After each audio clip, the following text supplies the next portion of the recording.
योग जयंती मंगला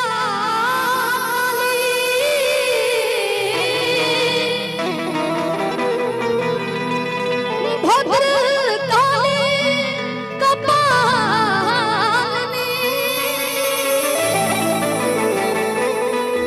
हो दुर्गा क्षमा धात्री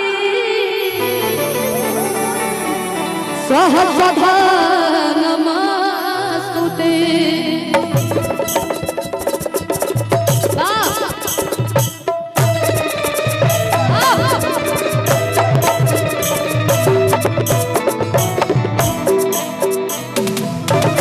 हम बता दे रहे हो सबके आहूजा साउंड जोन बा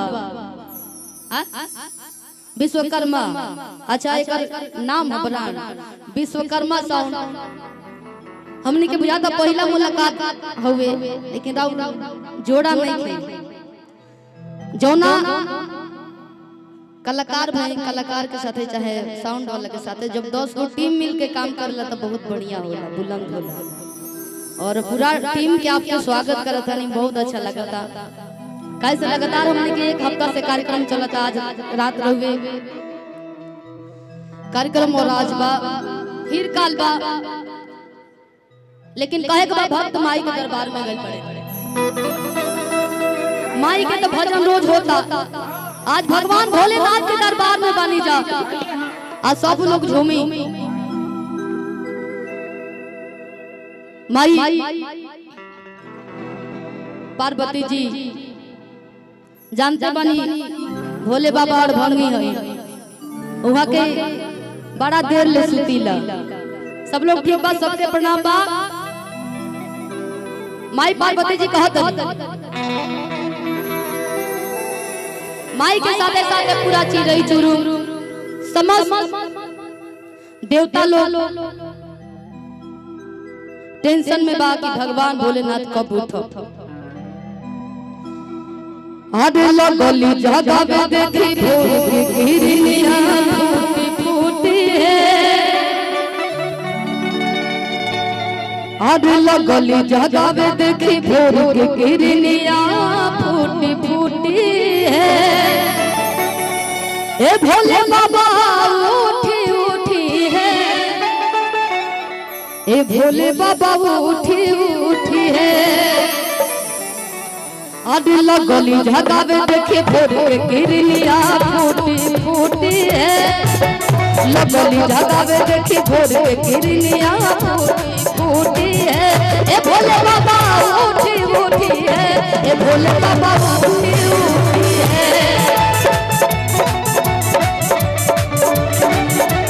ए भोले बाबा उठी उठी है।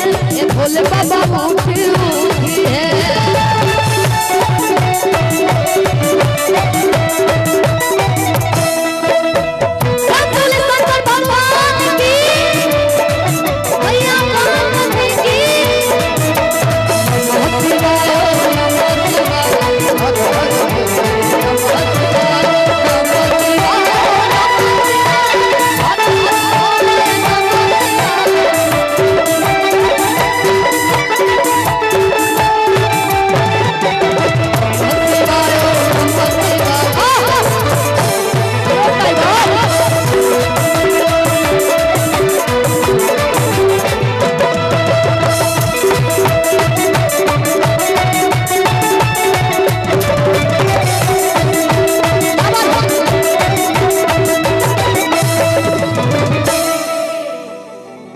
जानतनी आज सोमवारी हो। आज सोमवारी में सखी लोग व्रत करेला जानतनी गाय करती। एगो गाना गले रही सब लोग सुन ले आज करेले सोमवारी बचपने से। आज मांगले मनोती अपना मने से कि रुपया वाला मोटा हम नहीं पार्टी चाहिए कि बोले भोजपुरी बोलिया गाना के सुन ले अरे दुल्हा दे हाथी सखी लोग खाली हंसा तड़ी लो सुनले बाड़ू लो ना खाली हम कहनिए हंसे के कहनिए कि हाथ उठावे के व्रत बा आय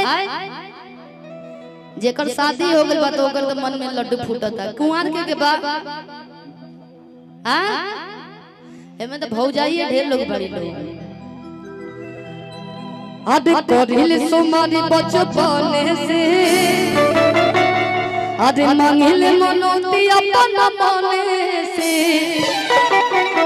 लेकिन लइका लोग बरत रहेला एक बार माई मनीषा सखी तो दोनों जनी आई सब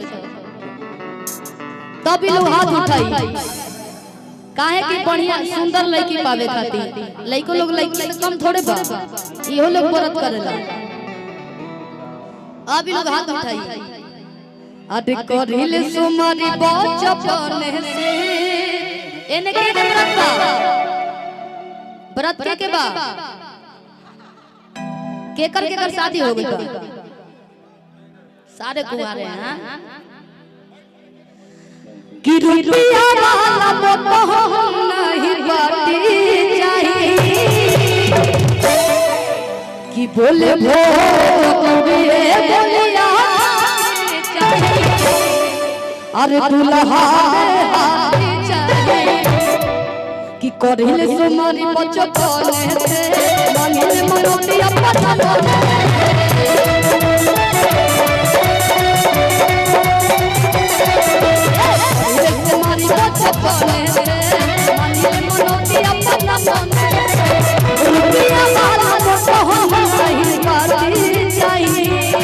रुपया वाला नहीं बाती बोले भोजपुरी बोलिया चाहिए दुल्हा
इतना बड़ प्रोग्राम काहे खातिर होता केकरा खातिर होता रउआ सब खातिर ना हां के कैमरा वाला भैया खातिर हैं हां सबसे ज्यादा तो आप लोग के फायदा होता है आजकल हैं सबसे ज्यादा लोग के फायदा पैसा लगाई कार्यक्रम कराई जेऊ काबल जी हमनी के आप पैसा सीधे सीधे ये लोग बिटोरी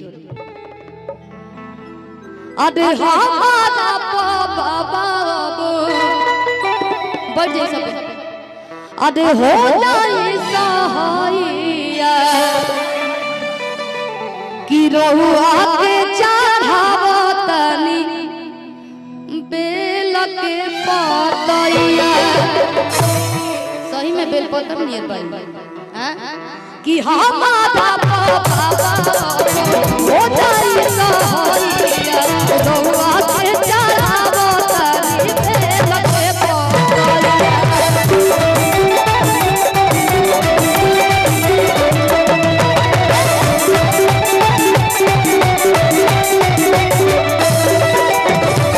लेकिन सुनले बने जे भगवान भोलेनाथ के व्रत रखेला तो ओकर दुल्हार भंगी मिलले लेकिन लड़किया कहत दिया नाही घिसिया पूरा पाती चाहिए नाही घिसिया पूरा पाती